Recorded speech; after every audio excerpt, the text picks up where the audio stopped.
Brought to you by the Every Dollar app. Start budgeting for free today. Peter is with us in Miami, Florida. Hi, Peter. Welcome to the Ramsey Show.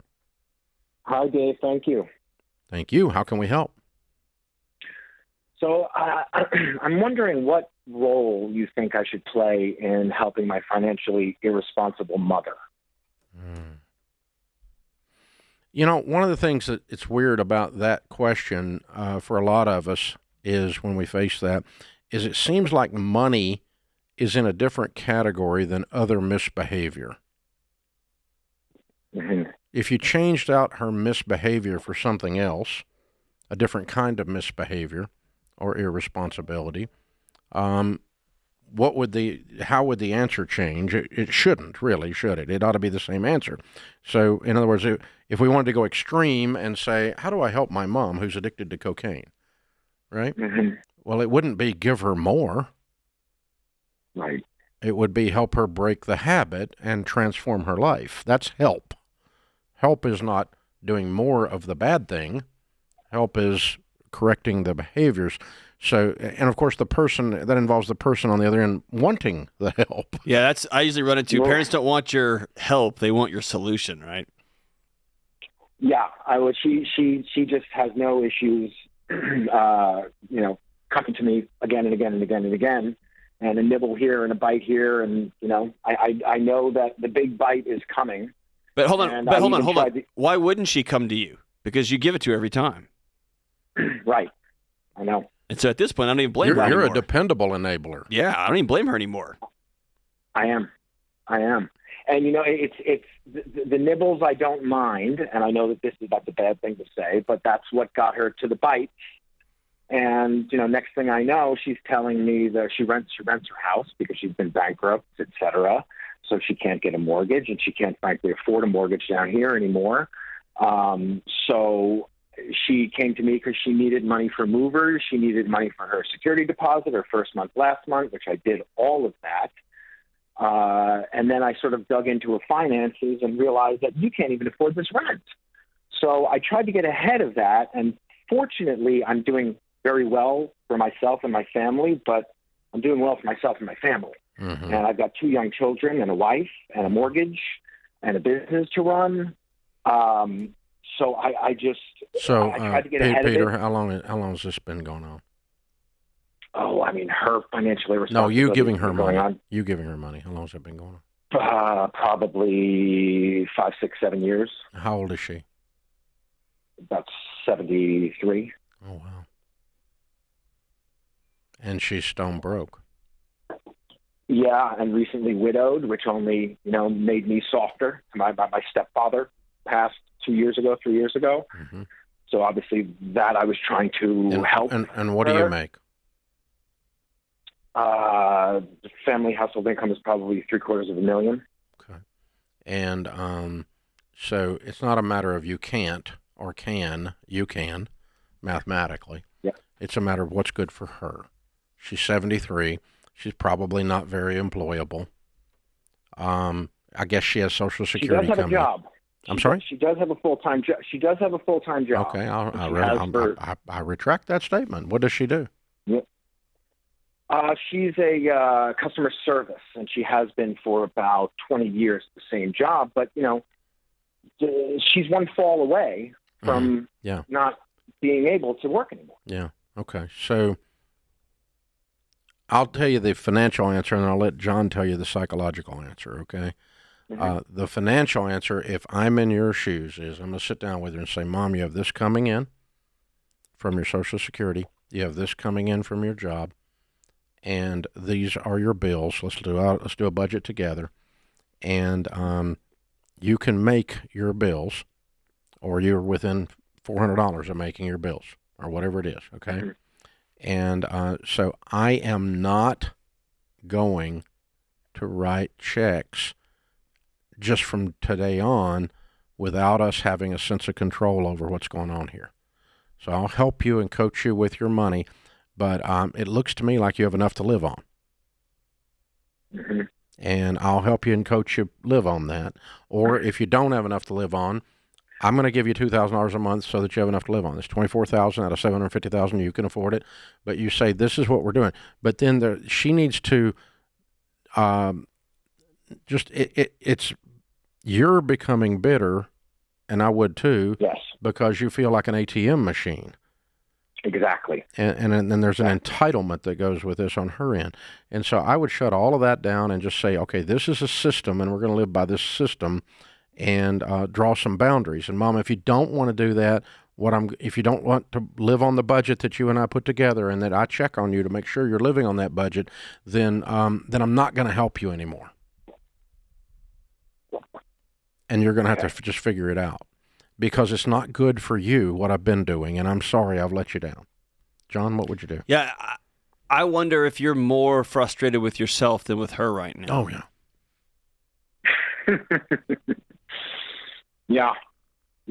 It's just every time I try to get ahead of it, for example, when she was looking at this rent, I said, you know what, I'm just going to buy her an apartment, and then she can just pay me what she can afford. I was going to buy her an apartment outright, and I was scrambling because she was looking for a rental that she couldn't afford. None of these places could she afford, because we kind of, not a deep dive, but we looked at her finances.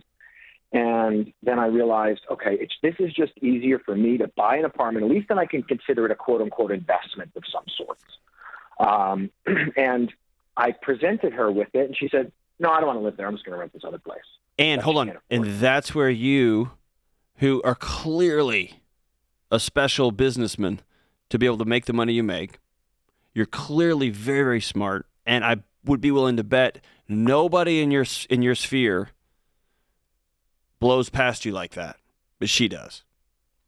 Right. And Absolutely. I don't want you to consider sitting down at the table and saying, I'm looking at the fact that you may be around until you're 93, 20 more years. Mm-hmm. We have to put some things in concrete right now. I want you to tattoo this phrase on the middle of your forehead. Choose guilt over resentment every time. Because right now you're backing yourself into a corner because you won't set boundaries, and you're beginning, every time your mom calls, you get angry. Yes. And your mom, quite frankly, deserves better than that. And that means you have to set the boundaries up. And then she, as a 73-year-old adult, can say, I hate you, you don't even love me, and you walk away. She's a grown-up, and she gets to do that. I would hate that, but she gets to do that. Your job is to create boundaries that are sustainable for 20 years from this point forward. And by the way, sit with your wife, and y'all decide what y'all are going to do to help her before you sit down with your mom. Yeah, how much you're willing to do. But the unlimited thread being pulled on the sweater is killing both of you. Yeah. You got to cut it. Just general observation over 30 years of doing this on the air and working with people. One of the, I'll just make it up, top 5 pain points that people have with money is how to properly be compassionate, kind, loving to extended family. Grown children that have problems. How do we, children that are out of the house or that should be out of the house. Parents, brother, sister, extended family, that we see that they have a need or they bring us a need, either one, and then how to appropriately deal with that. The whole issue of boundaries, Dr. Henry Cloud sold 10 million boundaries books off of that concept, but the whole, our buddy Henry, but that whole issue is, mathematically, it probably causes almost as much disruption in someone's wealth building journey as anything else. Keeps you from becoming wealthy. And is it the lack of, when I don't fully understand what my values are around money, when I fully don't understand my own footing, is that where the challenges come from? I don't know. They don't want the family members to be mad at them? In my mind, it's reduced simply to we don't know how to establish proper boundaries. And a boundary can be that I agree to help somebody. A boundary can be I decided I'm going to say no. But we don't have that part of our compass is as toxic as some families are. But it's like that last caller gets mad that somebody keeps coming in his space, but he's never done the work to define his space. Exactly. And exactly. so you have to do the hard work and say, this is, for me and my house, this is what we make, this is what we have, this is what we can do, and then ask, would we do that and why? And those are questions that people don't like to ask. Well, but I mean, when you're, there's a book called Glass Castle. That is a lady that was a MSNBC reporter, very well known, and she was raised in an extremely weird, toxic, dysfunctional family. Both of her parents, as she's an adult, were living on the street in New York while she was working at MSNBC. Wow. They were homeless. Wow. They chose, but they were kooky. But I mean, it's a great read, just because it's like, oh, just in case you thought your family was crazy, thing. But she felt helpless to fix them, but they chose homelessness in that case. You can't make these adults behave.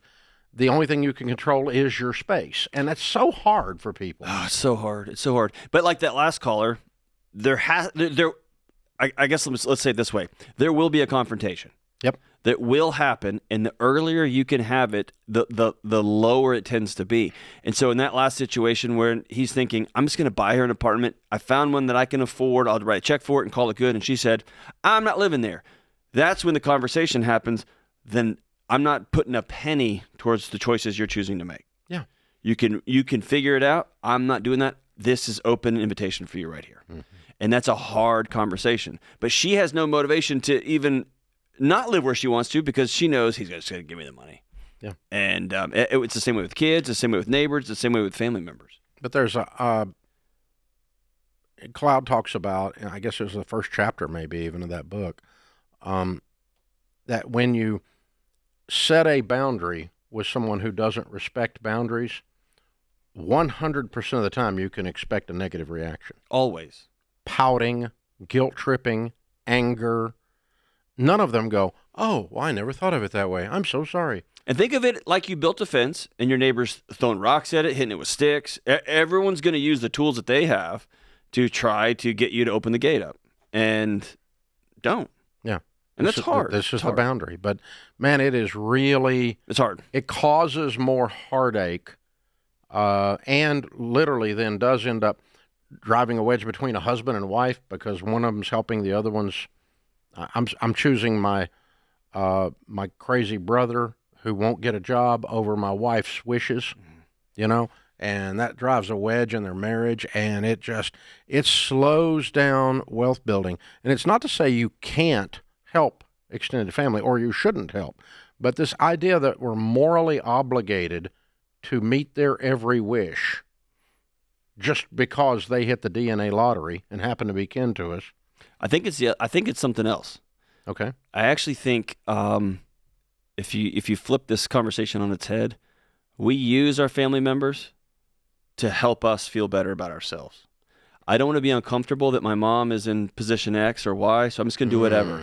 And when you do that, you're actually consuming her. You're using her to make you feel better. And I'm not going to do that. I'm going to sit in the discomfort so that we're all better 5, 10, 15, 20 years from now. It's like going to the gym and taking all the weights off the bar. That sure makes the workout easier, but ain't nobody getting any stronger. Mm-hmm. And so I'm not going to use my 14-year-old and her approval to make me feel better about myself.